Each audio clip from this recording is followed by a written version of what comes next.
बात प्रदेश की सियासत की।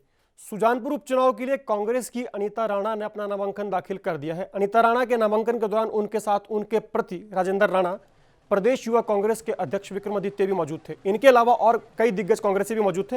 नामांकन दाखिल करने को लेकर कांग्रेसी कार्यकर्ताओं में काफी उत्साह देखने को मिला। सुजानपुर सीट पर अनीता राणा का मुकाबला बीजेपी प्रत्याशी नरेंद्र ठाकुर से है। नामांकन भरने के बाद जनसभा को संबोधित करते हुए अनीता राणा ने कहा कि वो राजनीति में केवल जनता की सेवा के लिए आई हैं और वो सेवा ही करेंगी। उन्होंने जीत के बाद सुजानपुर में सारे विकास के काम करने के भी वादे किए।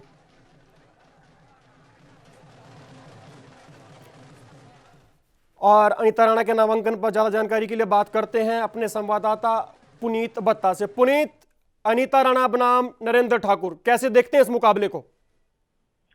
जी, अनीता राणा बनाम नरेंद्र ठाकुर एक बहुत बड़ा मुकाबला सुजानपुर में होने जा रहा है, क्योंकि ठाकुर का एक अपना पुराना वजूद इस इलाके में माना जाता है। और पॉलिटिकली ये भी कहना गलत नहीं होगा कि उनका जो 1952 से उनकी जो फैमिली है वो यहाँ से चुनावी मैदान में है।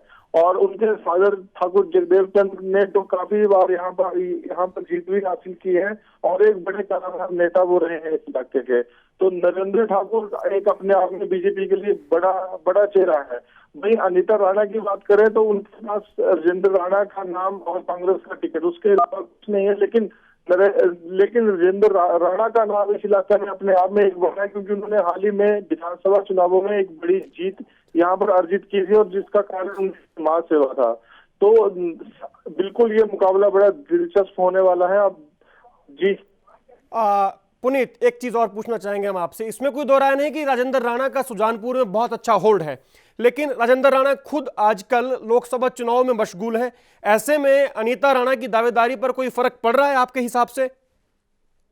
जी, अनीता राणा की दावेदारी पर इस हिसाब से कोई ज्यादा फर्क नहीं पड़ रहा है, क्योंकि उनकी जो संस्था है वो यहाँ पर काफी सक्रिय है और छोटे छोटे ग्रुप में ये लोग बनकर काम यहाँ पे पहले भी करते आए हैं और अब भी करेंगे। तो उस तरह से जो उनका जो चुनाव लड़ने का स्टाइल है वो वही रहेगा, पुराना ही। और लोग जैसे ग्रुप्स में काम करते हैं वैसे ही करेंगे। और राजेंद्र राणा ने खुद कहा है आज कि वो लास्ट के 2-3 दिन जो है वो सुजानपुर विधानसभा में लगाएंगे, क्योंकि उन्हें भी वहां से ज्यादा लीड चाहिए और अनीता राणा की जीत को भी सुनिश्चित करना है। पुनीत, एक आखिरी सवाल आपसे करना चाहेंगे। विधानसभा चुनाव हुए प्रदेश में तकरीबन 1.5 साल हो गया है। 1.5 साल का फर्क, 1.5 साल का अंतर आ चुका है अब तक। क्या वोटर्स के दिमाग में किसी तरह का फर्क है फिलहाल कि राजेंद्र राणा केंद्र में जाने की तैयारी कर रही हैं, उसकी जगह उन्होंने अनीता राणा को पिच इन कर दिया है? ऐसे में कोई फर्क है क्या मतदाताओं में?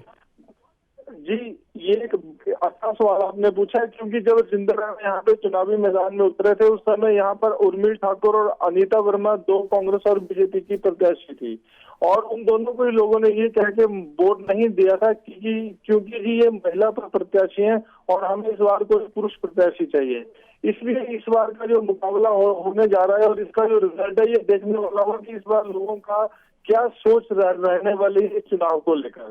जी, बहुत बहुत धन्यवाद पुनीत आपका इस जानकारी के लिए। खबर पर नजर बनाए रखे। तो आप दर्शकों को बता दें कि अनीता राणा ने आज कांग्रेस की ओर से सुजानपुर में नामांकन दाखिल कर दिया। अनीता राणा का मुकाबला भाजपा के नरेंद्र ठाकुर से है। अनीता राणा राजेंद्र राणा की बीवी हैं। राजेंद्र राणा जो पहले सुजानपुर सीट से विधायक थे, वो कांग्रेस के टिकट पर हमीरपुर लोकसभा सीट से ताल ठोक रहे हैं इस बार।